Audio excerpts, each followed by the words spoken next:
لا حول ولا قوة إلا بالله العلي العظيم. أعوذ بالله السميع العليم من الشيطان اللعين الرجيم. بسم الله الرحمن الرحيم. الحمد لله رب العالمين.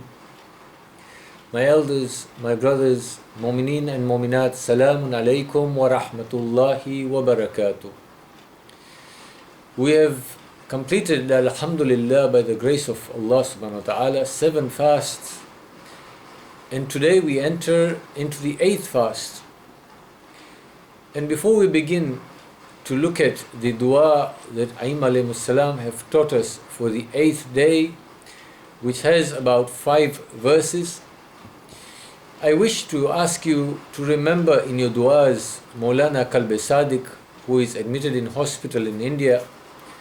Maulana Qalb Sadiq, as was marhum Mullah Anwar Wali, as was marhum Amir Bhai Megji, were part and parcel of the ronak, of the adornment of the month of Mah Mubarak Ramadan in Mombasa.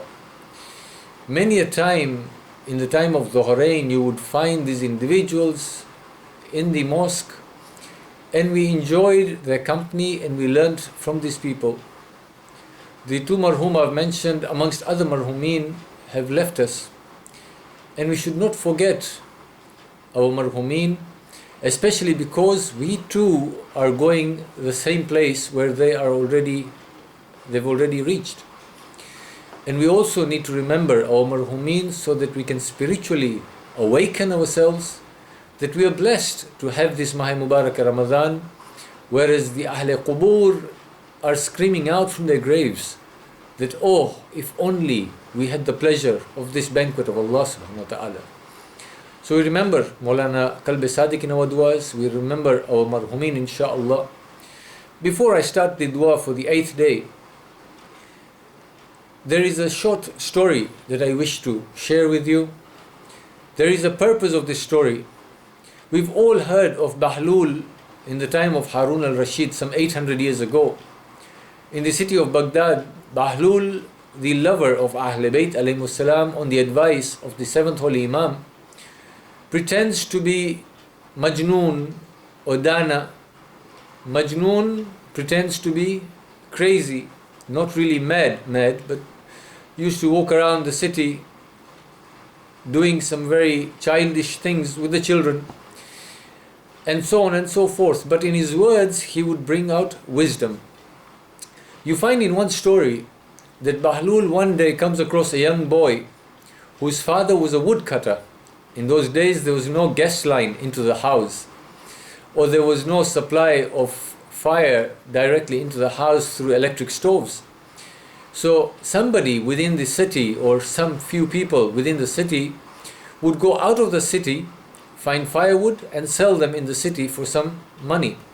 And this was not one of the professions that earned a lot of money, but it was enough to make one live a decent but very lowly life.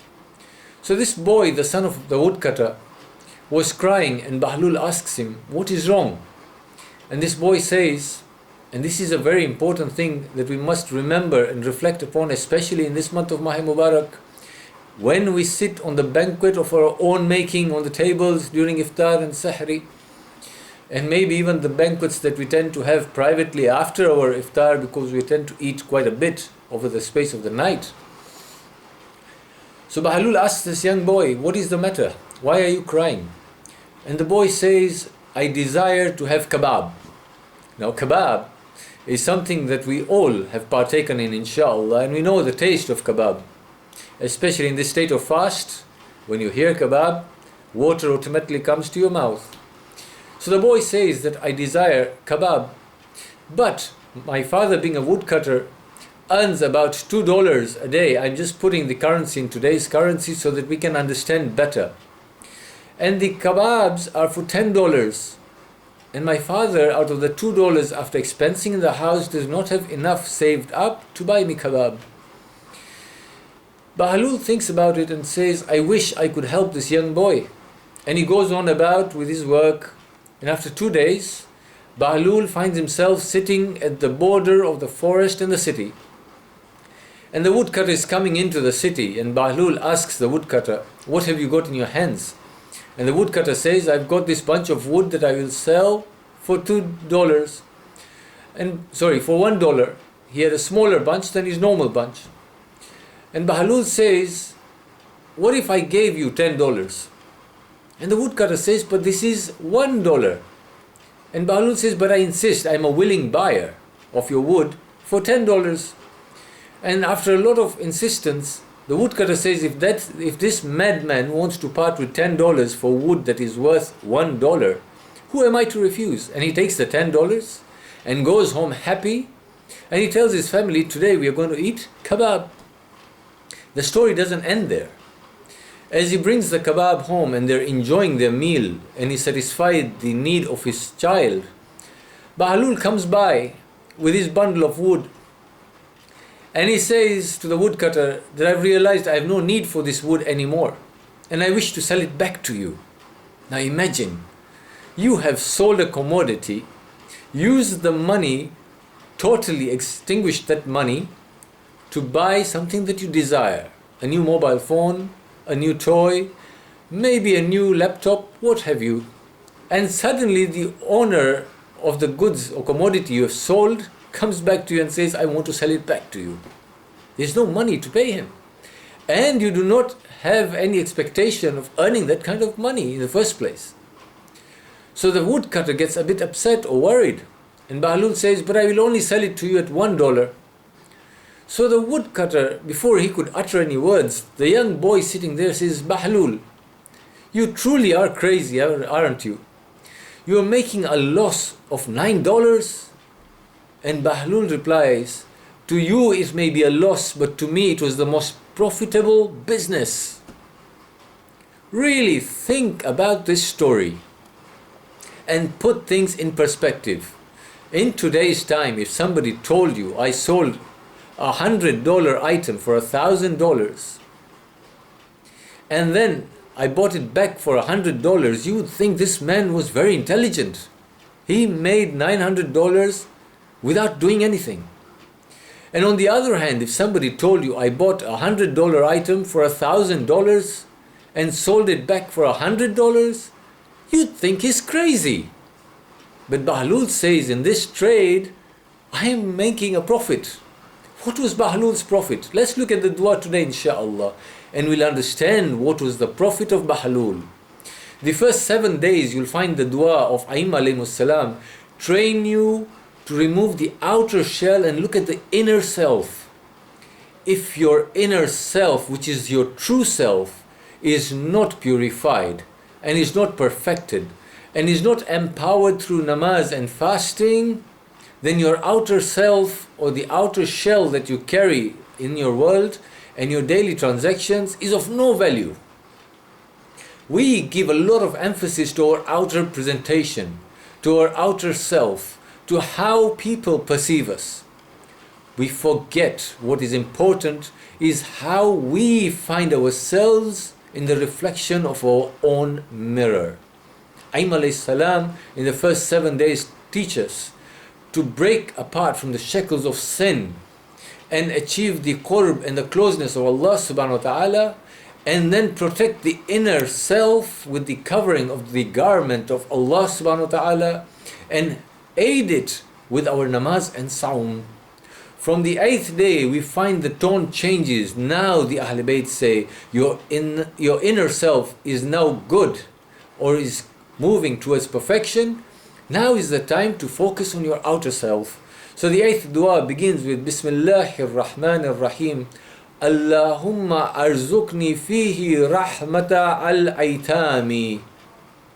Ya Allah, now that my inner self is purified and it is devoted towards you, my sight of the inner eye is now looking for you.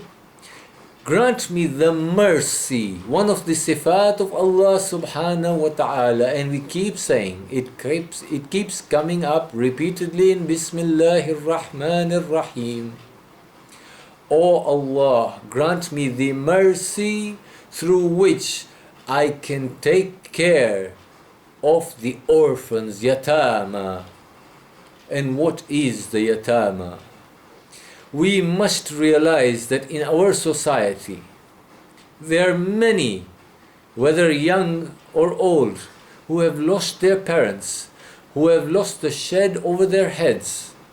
And because of this, they may have lost sense of direction. They may not have somebody as a role model. They may not have that somebody who will care and nurture them. They may not have that somebody who will be concerned about their welfare and about their well-being. We look at Syria, we look at Yemen, we look at Palestine, we look at Pakistan, we look at India, we look all over the world, we look home, within Kenya itself, within our own cities and towns, within our own communities. The yatima do not have anybody to take care of them. And whenever you think of the yatim, look in them for the Holy Prophet sallallahu alaihi wasallam. Indeed, the Holy Prophet himself was a yatim, who took care of the Holy Prophet, who nurtured the Holy Prophet. Allah subhanahu wa ta'ala had his hand of mercy over the Holy Prophet. And the Holy Prophet told us that you are the representation of Allah subhanahu wa ta'ala, Khalifatul Ard. It is our obligation to look favorably upon the yatama. If you cannot do good for the yatama, the Holy Quran says, do not at least do bad to the yatim. Do not misuse whatever little they may have and try to con them, for a better word, out of what they have. Be careful of the rights of the yatim. And the next verse goes, وَإِتَامَ al-ta'ami. O Allah subhanahu wa ta'ala, make that mercy in my heart by which I can feed the poor, the destitute, the needy. Here Bahlul comes in. The beauty of the trade of Bahlul was he may have lost something of the worldly wealth, but he gained eternal salvation. He may have lost $9 on this earth, but he probably gained 9 paradises before Allah subhanahu wa ta'ala. What is more important, what I collect in this short life of mine, or what I have provisioned for the life to come, which is eternal? This is where the trade-in comes in. I keep the 9 kebabs for myself and give 1 to the poor, and earn that little bit of satisfaction inside that I did something for somebody. Or I satisfy my hunger with the 1 kebab and give the 9 to the poor, and ensure that for eternity Allah subhanahu wa ta'ala will feed me. And the next verse goes, وَإِفْشَاءَ al-salami. O Allah, create that mercy in me that I do salam. I look at the peace. I look for peace for others. I do salam. I greet others with a cheerful face, happily. I do not discriminate. This is poor and this is rich. Before this person, my tone should be so nice. And before this person, it's okay. Even if I just do a light salam, this person will feel good. It's enough. In front of the sight of Allah subhanahu wa ta'ala, who is rich and who is poor. We need to make sure that we create that mercy in ourselves for everyone. It should be balanced and fair to all. And then the next verse from the Aim alayhi salam goes, وَصُحْبَةَ al-kirami. O Allah, guide me to find the comfort of the company of the noble ones.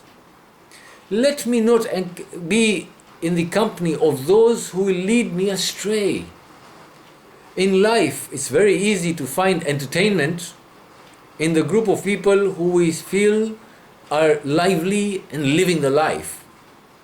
And people who are noble and of good trait, those who never tell a lie, those who will never backbite, we think they're boring. They're dull, they're boring, they're too sheikh, mullah, and we try to abstain from these people. In the process, we do not realize that a person's outer being emulates the people that it is surrounded by. If you want to know a person, know the person's friends, and you will know the character of that person. So we are asking Allah subhanahu wa ta'ala, give me the outer eyes of discernment to distinguish between the noble and the ignoble, so I can distinguish what kind of people I should associate with, so that I too can earn that respect. And the last verse goes, بِتَوْلِيكَ يَا مَلْجَعَ الْآمِلِينَ. You, O Allah, are the shelter of the hopeful ones.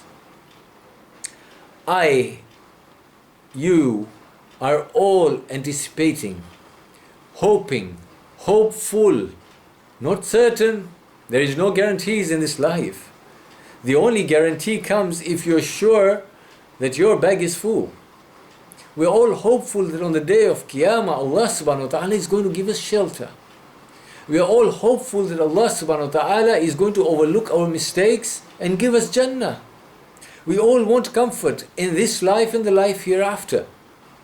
If I want the comfort of shelter both here and in the hereafter, if I want the comfort of a good burial in the first place, because we are not even sure, especially in these times of COVID-19, are you really going to get ghusl?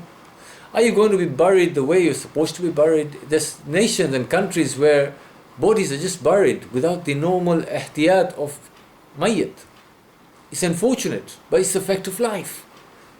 We want that shelter from Allah subhanahu wa ta'ala. We are hopeful. If in our lifetime we do not shelter the yatim and the miskin, and we do not find the comfort of the noble people, and we do not do salam, and we are not cheerful towards everyone, and do not pray for everyone, perhaps it's that person that I overlooked, or that person I looked down upon, who tomorrow may be the source of giving me that shelter in the grave. Let us not be mean or look down upon anybody, especially the yatim and the maskeen. وآخر دعوانا أن الحمد لله رب العالمين. سورة مباركة الفاتحة.